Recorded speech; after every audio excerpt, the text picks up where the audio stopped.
Halo Grow People, perkenalkan saya Putri.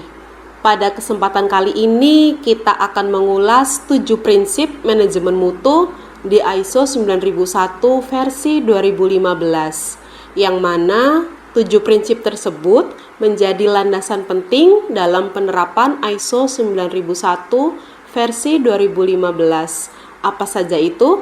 Mari kita cek. Yang pertama, customer focus atau fokus kepada pelanggan. ISO 9001 versi 2015 selalu fokus kepada pelanggan. Apa sih yang diinginkan pelanggan dan apa ekspektasi mereka? Fokus pelanggan dapat mencakup keinginan pelanggan terhadap spesifikasi produk dan jasa, harga yang kompetitif, pengiriman yang cepat, dan pelayanan yang cepat. Apabila yang diinginkan pelanggan sesuai dengan bisnis proses organisasi dan sumber dayanya pun tersedia, maka kita harus memenuhi kebutuhan pelanggan. Organisasi pun juga dituntut lebih proaktif dalam mencari apa yang dibutuhkan pelanggan, termasuk proaktif dalam mencapai masukan, saran, perbaikan guna mencapai kepuasan pelanggan. Yang kedua, leadership atau kepemimpinan.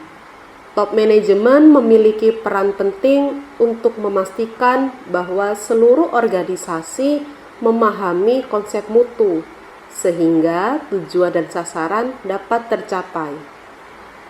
Oleh karena itu, penunjukan MR atau yang sering kita sebut manajemen representatif bukanlah hal yang wajib di ISO 9001-2015 ini.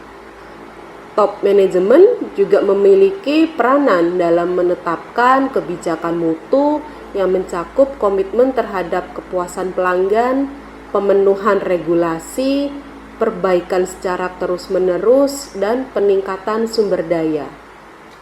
Ketiga, engagement of people atau keterlibatan karyawan. Seluruh karyawan dari level atas sampai bawah memiliki tugas dan tanggung jawab penting untuk mencapai tujuan organisasi dan memenuhi kebutuhan pelanggan. Oleh karena itu, keterlibatan karyawan yang berkompeten, mudah diberdayakan, dan mau terlibat secara penuh di seluruh level organisasi itu sangat dibutuhkan oleh organisasi. Keempat, proses approach atau yang sering kita sebut dengan pendekatan proses. Organisasi harus menyadari bahwa organisasi merupakan sekumpulan proses yang mana itu saling terkait, saling bersinergi, saling membutuhkan juga agar hasil yang diinginkan dapat tercapai secara konsisten. Kelima, improvement atau peningkatan. Di era yang modern ini, segalanya serba dituntut sangat cepat. Organisasi pun juga sama, dituntut bergerak cepat, sehingga harus terus melakukan perbaikan dan peningkatan demi tercapainya sasaran dan tujuan organisasi. Jangan sampai organisasi kita kalah dengan kompetitor.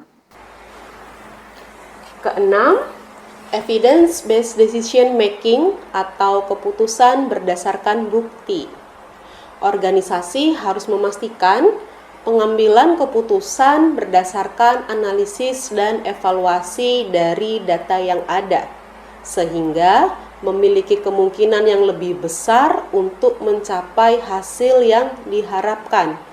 Oleh karena itu, seluruh bagian harus memiliki, mencatat, dan mendokumentasikan data-data dari apa yang mereka sudah kerjakan.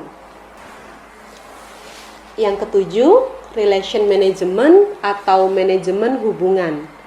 Komunikasi aktif, baik itu internal dan eksternal, menjadi hal yang dibutuhkan peranannya untuk terus tetap update dari isu-isu yang ada.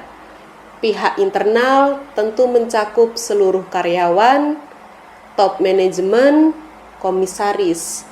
Pihak eksternal dapat mencakup vendor, supplier, tentunya pelanggan, pemerintah sebagai pemilik regulasi, masyarakat sekitar, lembaga sosial masyarakat, dan lain sebagainya. Itulah 7 prinsip dasar sistem manajemen mutu yang penting untuk dipahami dan diimplementasikan oleh organisasi, yang dimana untuk mencapainya diperlukan komitmen tinggi dari setiap pihak, baik itu top manajemen dan seluruh karyawan. Sekian informasi dari saya. Bagaimana? Tertarik mempelajari ISO 9001 versi 2015 lebih dalam lagi? Hubungi kami, PT GSI Selamat Indonesia. Terima kasih. Salam GSI.